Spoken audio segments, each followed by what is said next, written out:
Halo pemirsa TVRI, berjumpa lagi bersama saya Vera Seredova dalam program Nyantai Lo.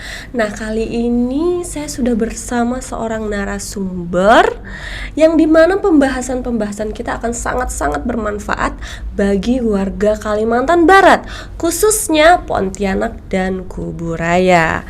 Nah, sekarang kita sudah bersama narasumber yaitu Kapten Kaf Dorma Asrindo Purba ST Han MAP. Mungkin pemirsa penasaran nih, bagaimana sih sosok kapten yang biasa kita panggil Danki. Baik, selamat siang Danki. Selamat siang. Apa kabar? Sehat luar biasa, puji Tuhan. Sepertinya pemirsa penasaran juga nih Danki. Boleh Danki sedikit menyapa pemirsa TVRI Kalimantan Barat? Ya, assalamualaikum warahmatullahi wabarakatuh. Salam, Om Swastiastu, Namo Buddhaya, salam kebajikan. Izinkan kami memperkenalkan diri terlebih dahulu.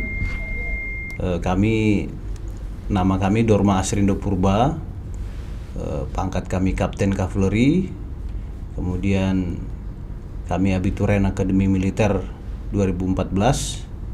Saat ini jabatan kami dipercaya sebagai Danki Kaf 12 Macan dan Sakti, Kodam 12 Tanjung Pura. Demikian. Nah, baik, untuk lebih santainya saya sebenarnya tegang ini Danki. Ya, baru kali ini saya mendapatkan narasumber yang seperti ini pemirsa, berseragam. Ini Bapak tentara pemirsa. Jadi saya harus, apakah saya harus tegap juga ini Danki? Izin. Enggak biasa aja. Enggak biasa aja. Baik Danki, boleh cerita sedikit Danki ini asalnya dari mana? Oh, iya. Ya, boleh Danki. Ya, boleh. Izin kami lanjutkan. Kami lahir di Pematang Siantar, itu Sumatera Utara. Kemudian sekolah kami SD, SMP, SMA kami habiskan masa kecil kami tumbuh di Pematang Siantar. SD RK 7 Pematang Siantar, kemudian kami SMP RK Bintang Timur Pematang Siantar, dan kami SMA Negeri 2 Pematang Siantar. Seperti itu. Kami habiskan masa kecil kami di kota Pematang Siantar. Kemudian kami mendaftar sebagai prajurit di Pematang Siantar juga, di Korem 022 Pantai Timur Pematang Siantar. Di situ kami mendaftar, kemudian lanjut tesnya selanjutnya di Kodam 1 Bukit Barisan, Medan. Baik. Nah, setelah itu setelah mendaftar sekolah militer, nah untuk pertama kali tugas itu di mana Pak, kalau boleh tahu? Oh, baik. Pengalaman dinas ya? Iya, pengalaman dinas Danki bagaimana nih? Pengalaman dinas, ya puji Tuhan sampai dengan saat ini kurang lebih kami sudah berdinas 10 tahun di TNI Angkatan Darat, 4 tahun pendidikan, kurang lebih 14 tahun sudah berseragam. Wah, cukup lama itu. Ya, lama ya. Lama pemirsa, itu sudah lama pemirsa. Kemudian pertama sekali kami berdinas di Detasmen Kavaleri Berkuda, itu di Parompong. Itu di mana? Jawa Barat. Oh, Jawa Barat. Ya, kurang lebih di sana 5 tahun. Ya, intinya di sana kita bagaimana memelihara kuda, alusistanya kuda, alusista hidup. Seperti itu. Kemudian setelah dari situ kami pindah dinas tahun 2019 sampai 2021. Kami pindah ke Yonkaf 2 Turangga Ceta, Kodam 4 Diponegoro, tepatnya di Ambarawa, Jawa Tengah. Jawa Tengah. Ya, kami kurang lebih 2 tahun di sana. Kami memelihara alusista Rampur tank, roda rantai di sana. Kemudian pindah lagi dari sana tahun 2021 sampai 2023. Kami pindah kembali di Yonkaf 12 Beruang Cakti. Nah, tepatnya di Peniti, Kabupaten Mempawah, Kalimantan Barat. Nah, saya penasaran nih Danki. Boleh sedikit diceritakan bagaimana sih bisa sampai ke Kalimantan Barat? Ya, kita melaksanakan perintah dari komando atas ya. Pada saat itu kami, ya puji Tuhan ada kesempatan sekolah pada saat sekolah tersebut kita mendapatkan amanah untuk pindah satuan, mencari pengalaman baru. Kami bergeser dari Jawa Barat ke Jawa Tengah, kemudian ke Kalimantan Barat. Kemudian sejak Februari 2023, nah di situ kami baru menjabat sebagai Danki KAF 12 Macan dan Sakti. Kurang lebih sudah 1 tahun 10 bulan. Seperti itu.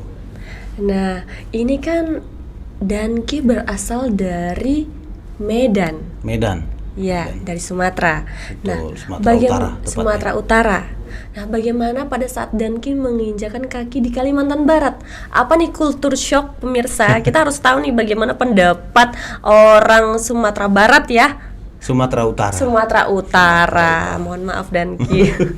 Bagaimana nih pendapat orang Sumatera Utara terhadap Kalimantan Barat? Pasti ada kultur-kultur shock gitu yang ya pada saat Danki menginjakan kaki di Kalimantan Barat. Menurut saya pribadi ya, masalah kultur shock ini ya, tidak ada yang menonjol sih. Terutama untuk Medan Sumatera Utara di bagian lalu lintas kayaknya. Kurang lebih sama. Sama-sama masyarakatnya nakal-nakal sedikit. Iya. Di lalu lintas itu Medan dengan Pontianak kurang lebih sama. Kalau misalnya ngelihat anak-anak yang mandi di parit itu gimana Danki? Itu Sama juga. di sini agak banyak saja. Oh, di sana agak sedikit di Kalimantan Barat. Kemudian airnya yang ya cukup hitam-hitam mungkin karena rasau kalian. Iya, karena Terutama di Peniti pada saat pengalaman dinas di Peniti. oh, di sana airnya memang Iya, seperti agak itu. hitam seperti itu. Ya, itu kultur shock ya. Nah, Danki, kalau untuk sekarang nih Danki, sekarang mohon izin Danki bertugas di mana dan mungkin boleh pemirsa tahu tinggalnya di mana dan keseharian selain bekerja itu kesehariannya apa? Untuk saat ini kami seperti yang kami sampaikan di awal tadi, kami saat ini berdinas di Pontianak kurang lebih 1 tahun 9-10 bulan, yaitu menjabat sebagai Komandan Kompi Kavaleri 12 Macan dan Sakti yang berdislokasi di Jalan Adi Sucipto, persis tepatnya itu di sebelah Rumah Sakit Kartika Husada, persis di situ. Kemudian kami mengawaki Ranpur Panser di situ. Ya, kalau di batalion tank dia Ranpurnya tank roda rantai, kalau kami Panser dia roda ban, seperti itu. Keseharian kami selain berdinas seperti itu, kami fokus saja berdinas. Kegiatan dipenuhi dengan berbagai macam dinamika kedinasan.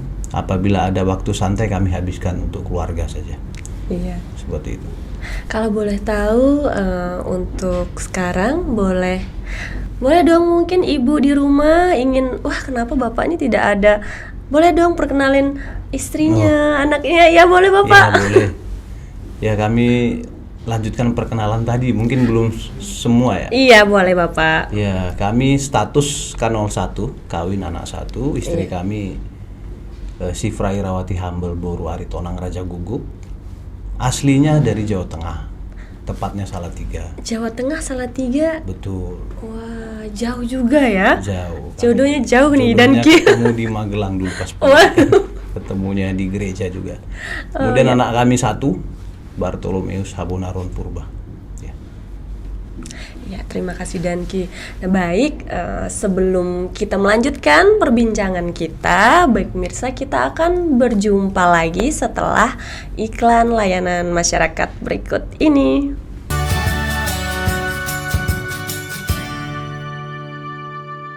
Baik pemirsa TVRI, kita berjumpa lagi nih bersama Vera Saredova dalam program Nyantai Lo. Nah, kali ini kita akan melanjutkan nih pembahasan kita tentang KAF 12. Iya.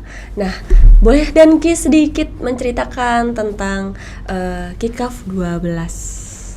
Ya, kami ceritakan sedikit ya. KAF 12 Macan dan Sakti ini kami satuan kavaleri yang berkedudukan langsung di bawah Komando Panglima Kodam 12 Tanjung Pura. Oh iya. Kemudian secara pembinaan teknis kecabangan kami di bawah dan Pusenkaf TNI AD langsung. KAF 12 memiliki tugas pokok melaksanakan pertempuran, manuver dan tembakan menggunakan rampur panser lapis baja dalam rangka mendukung tugas pokok Kodam. Itu sedikit tentang Kikaf 12. Ya, baik Danki. Nah, lalu sedikit kita membahas tentang Danki nih. Nih, bagaimana nih pengalaman Danki selama menjadi komandan kavaleri? Benar? Oh, iya. Komandan Kompi Kavaleri. Iya, komandan Kompi Kavaleri. Boleh diceritakan sedikit Danki? Ya boleh. Kami bercerita sedikit juga ya. Ya, boleh Danki. Tentang kavaleri ini. Ya. Kavaleri baret hitam. Kavaleri ini memiliki 3 jenis alutsista besar, yaitu rampur tank, rampur panser, dengan kuda kavaleri, hewan kuda, di mana nanti tank dan panser tadi memiliki jenis-jenisnya juga banyak juga. Tetapi memiliki banyak ya, jenis banyak lagi. lagi jenisnya. Tank dan panser itu, kuda-kuda tadi pun jenisnya banyak juga. Tetapi pada intinya 3 jenis alutsista besar itu tadi 3 itu. 3 itu ya. Iya. Dan itu yang menjadi ciri khas kavaleri TNI Angkatan Darat. Dan puji Tuhan, alhamdulillah, saya merasakan ketiga jenis alutsista ini. Dengan Sudah tadi yang- merasakan 3. Iya. Wah, hebat sekali pemirsa. Yang tadi saya jelaskan, saya berpindah-pindah satuan kavaleri. Iya. Nah, 3 alutsista ini sudah kami rasakan. Dan dari hal-hal yang sudah kami lewati tersebut, menurut kami setelah kami pindah ke Kalimantan Barat ini, kami sangat terkesan di Pontianak ini. Kenapa? Saya merasakan untuk daerah latihan di sini ya, Kalimantan Barat ini luas sekali. Iya. Setelah saya searching di Google, ternyata ini adalah salah satu provinsi nomor 2 terbesar di Indonesia. Iya, betul sekali Danki. Jadi saya merasakan saya bepergian dari satu tempat ke tempat lain itu jaraknya jauh sekali. Apalagi hutan-hutan ya Danki. Betul, tetapi saya menikmati. Luar biasa, ternyata benar kata orang-orang di luar Kalimantan yang mungkin belum pernah ke Iya, belum Kalimantan. pernah ke Seperti saya Kalimantan. pertama sekali menginjakkan kaki di Kalimantan, saya mikir Kalimantan tuh hutan semua isinya. Ternyata setelah sampai di sini luar biasa ternyata. Kemajuan kotanya luar biasa dan hutan-hutannya pun memang masih banyak. Oh iya. Sangat luar biasa. Kami sangat menikmati perjalanan kemana-mana dalam rangka melaksanakan latihan. Dan saya rasa setiap saya melaksanakan latihan kemanapun itu tidak ada hal yang menonjol. Memang saya yakin keluarga pun sudah paham tentang kegiatan-kegiatan dinas saya. Keluarga mendukung. Seperti itu kurang lebih. Nah, baik Danki, kalau boleh sedikit saya bertanya, bagaimana sih menurut Danki sendiri suka dukanya menjadi Danki seperti itu? Suka dukanya hal atau ada hal yang berkesan seperti itu Danki? Suka duka ya? Iya. Dukanya nggak ada lah, nggak usah Suka diceritain. terus. Kalau perlu orang nggak usah tahu tuh apa dukanya. Biar Berarti sukanya aja nih Danki, boleh nih, boleh sedikit sukanya pemirsa. banyak sekali, ikut Iya. saja sama kita biar tahu. Iya. Suka-sukanya banyak sekali sukanya. Ya seperti tadi yang saya jelaskan, saya jadi tahu nih di Sumatera seperti ini, di Jawa seperti itu, di Kalimantan seperti ini, di Sulawesi pun saya sudah pernah ke sana. Tinggal satu yang saya belum pernah, pulau besar yang ada di Indonesia ini, Papua saja. Mungkin suatu saat saya pasti akan pernah ke sana. Nah itu sukanya. Jadi Itu kita sukanya. tahu tentang keberagaman budaya, makanan khas di Indonesia saja dulu. Tidak usah jauh-jauh kita keluar negeri. Kita sudah kenal belum sama Indonesia kita sendiri? Pasti Betul, banyak betul yang belum. sekali, Danki. Itu, saya syukuri itu. Baik Danki. Nah, baik, sekarang kita akan membahas tentang program Oke. akte gratis. Akte kelahiran. Akte gratis. kelahiran gratis. Baik, ini hanya mencakup untuk Pontianak dan Kuburaya. Kuburaya. Baik nih Danki, boleh dijelaskan ini programnya seperti apa dan bagi masyarakat yang ingin mendapatkan akte kelahirannya harus memiliki syarat Baik. seperti apa? Izin kami jelaskan sedikit ya. Kami Satuan Kavaleri memiliki program yang sifatnya membantu masyarakat atau lebih bisa dikatakan kami sebagai satuan non-kowil melaksanakan pembinaan teritorial terbatas ataupun bisa dikatakan kami pembinaan teritorial kreatif lah, yaitu dengan melaksanakan membantu masyarakat dalam hal pembuatan akte kelahiran secara gratis. Kami bekerja sama, berkoordinasi dengan Disduk Capil Kuburaya dan Disduk Capil Pontianak untuk membantu masyarakat ini. Di mana hal ini merupakan instruksi langsung memang dari pimpinan kami di Bandung dalam hal ini dan Pusenkap untuk memerintahkan kepada seluruh satuan kavaleri di jajaran dimanapun itu, seluruh Indonesia mulai dari Aceh sampai dengan Papua untuk melakukan program ini. Jadi kebetulan kami satuan kavaleri yang ada di Pontianak, kami melaksanakan ini.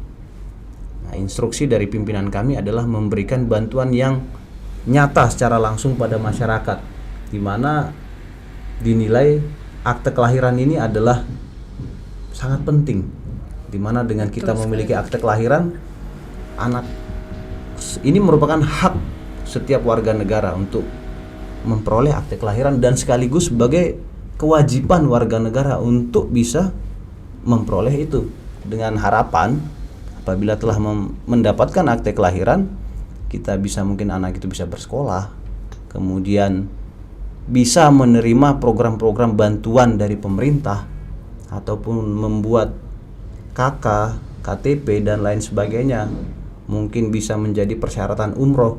Dan harapannya sebenarnya nantinya apabila si anak-anak ini setelah lulus SD, SMP, SMA, mereka bisa menjadi bagian dari kami, bagian dari kita untuk mendaftar diri sebagai prajurit TNI seperti itu.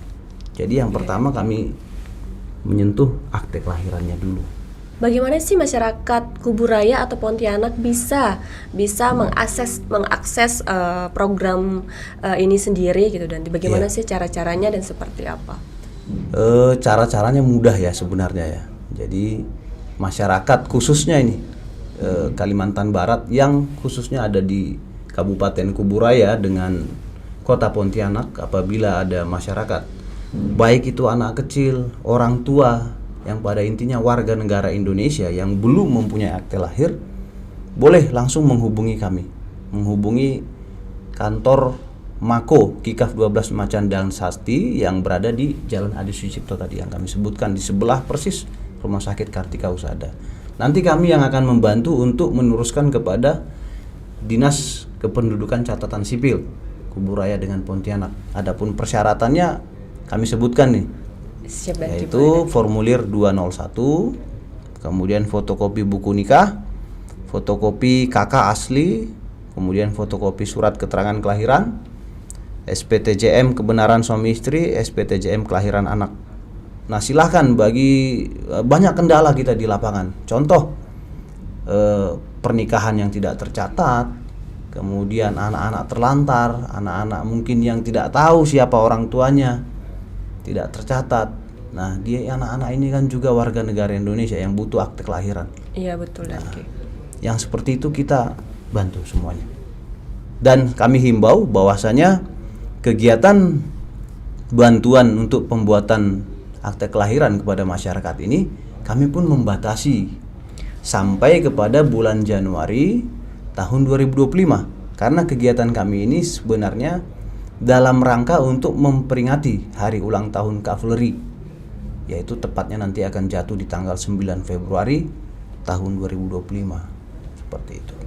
Bagaimana kalau misalnya memang daerah Kuburaya tetapi itu di sebuah desa seperti itu, dan apakah dari pihak Dankin yang akan turun langsung ke lapangan atau mereka yang akan langsung menuju tempat pendaftaran seperti itu? Baik, Dankin, kami jelaskan sedikit ya. Siap, kita sudah kerjasama dengan pihak Disduk Capil Kuburaya dan Pontianak, jadi kita dipermudah untuk rekan-rekan yang ada di pelosok desa itu bisa mengirimkan via online saja, via WA. Syarat-syaratnya tadi file PDF kan, kirim saja ke kita. Nanti kita bantu teruskan ke pihak Disduk Capil. Setelah nanti terbit, kita kirim kembali akte kelahirannya. Dan sekali lagi saya tekankan bahwasanya ini gratis, gratis, tanpa dipungut biaya. Nah, kalau untuk usia, apakah misalnya nih jika ada orang tua atau lansia yang memang belum memiliki akte kelahiran, bagaimana dan apakah diperbolehkan atau diperbolehkan? Oh, jadi semua kalangan boleh. Kalangan umur usia yang warga negara Indonesia yang belum punya akte lahir, silakan. Baik. Seperti itu. Berarti ini hanya program ini hanya mencakup untuk Pontianak Dan Kuburaya. Kuburaya Untuk saat ini. untuk saat ini. Nah, berarti kalau untuk saat ini ke depannya apakah ada nih untuk program akte kelahiran yang seluruh Kalimantan Barat? Sebenarnya tadi saya sudah menjelaskan ini untuk seluruh Indonesia, Iya. di mana satuan kavaleri itu berada. Oh, Kemudian kebetulan saat ini Yonkav 12 Beruang Sakti yang berdomisili di Peniti Mempawah sedang melaksanakan Satgas Pamtas RI Malaysia. ya. Mungkin bagi warga negara Indonesia yang berdomisili di sekitar perbatasan RI Malaysia yang khususnya ada di Kalimantan Barat, boleh menghubungi Yonkav 12 Beruang Sakti. Saya yakin akan dibantu oleh mereka. Baik, pemirsa TVRI, mungkin sudah lama kita berbincang-bincang dan juga kita sudah mendengarkan program-program yang akan masyarakat terima, khususnya bagi masyarakat Pontianak dan Kuburaya. Baik, mohon izin Danki, boleh Danki memberikan pesan dan kesan untuk masyarakat Kalimantan Barat. Iya, terima kasih. Pesan ya bagi masyarakat Kalimantan Barat, terkhusus kepada kaum muda-mudi mungkin ya. Iya. Kaum muda-mudi, pertama saya mohon maaf tidak bermaksud menggurui. Ini hanya sekedar pesan kepada generasi muda khususnya, yaitu yang pertama, gunakan waktu sebaik mungkin. Itu yang pertama. Nasihat dan perkataan orang tua saya yang masih saya ingat jelas sampai dengan saat ini, yaitu tentang waktu yang tidak dapat diputar ulang kembali. Waktu bukan seperti kaset, DVD yang bisa kita putar ulang sesuka hati kita. Waktu berjalan terus. Artinya adalah memanfaatkan waktu yang ada sebaik mungkin untuk meraih cita-cita, karena kesempatan tidak datang dua kali. Dan masa depanmu ada di tanganmu sendiri, bukan orang lain. Bukan tergantung siapa yang orang lain lah, bukan tergantung orang lain. Kamu yang menentukan sendiri, kamu akan menjadi apa ke depannya. Untuk itu hati-hati dalam memilih teman, dalam bergaul. Karena itu menentukan dan mendorong tujuanmu untuk tercapai atau tidak.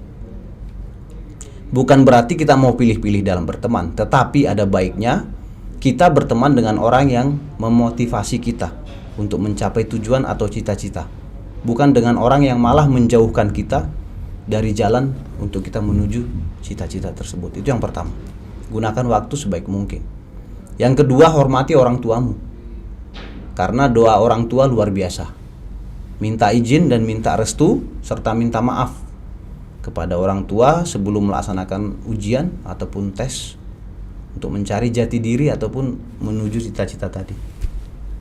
Yang ketiga, orayat labora. Mungkin sudah paham orayat labora itu apa? Bekerja dan berdoa. Doakan apa yang akan kamu kerjakan. Kerjakan apa yang telah kamu doakan. Rencanakan apa yang akan kamu kerjakan dan kerjakan apa yang kamu rencanakan. Konsisten dan disiplin. Hal yang gampang untuk diucapkan namun sulit untuk dilaksanakan. Kami pun berusaha untuk melakukannya, karena pasti akan semakin banyak tantangan ke depan dan kita harus optimis. Semoga semua dapat kita lewati dengan baik, dengan maksimal sesuai kemampuan kita. Kita harus berupaya maksimal dalam setiap apapun, sehingga tidak ada rasa penyesalan dalam diri kita di kemudian hari. Kita sudah menyadari bahwa kita sudah memberikan semaksimal mungkin yang kita mampu untuk meraih sesuatu hal itu. Puji Tuhan apabila berhasil. Kalaupun belum berhasil, berarti orang lain lebih maksimal daripada kita. Ya, minimal kita sudah maksimal dulu, semampu apa yang kita mampu, dan selanjutnya kita mengevaluasi diri untuk peningkatan berikutnya serta coba lagi sampai berhasil. Jangan pernah menyerah. Itu pesan saya itu. Bapak pendiri bangsa kita pun berkata, bermimpilah setinggi langit di angkasa. Kalaupun kamu jatuh, kamu masih jatuh di antara para bintang-bintang di langit. Saya tambahin sedikit. Segera bangun dari mimpi itu, berusaha wujudkan. Itu mungkin pesan saya. Baik Danki, terima kasih atas waktu dan kesempatan Danki. Sama-sama. Maaf kalau misalnya menyita waktu Danki dan Aman. baik pemirsa TVRI, sampai jumpa. Saya Vera Seredova pamit undur diri dan terima kasih. Sampai jumpa.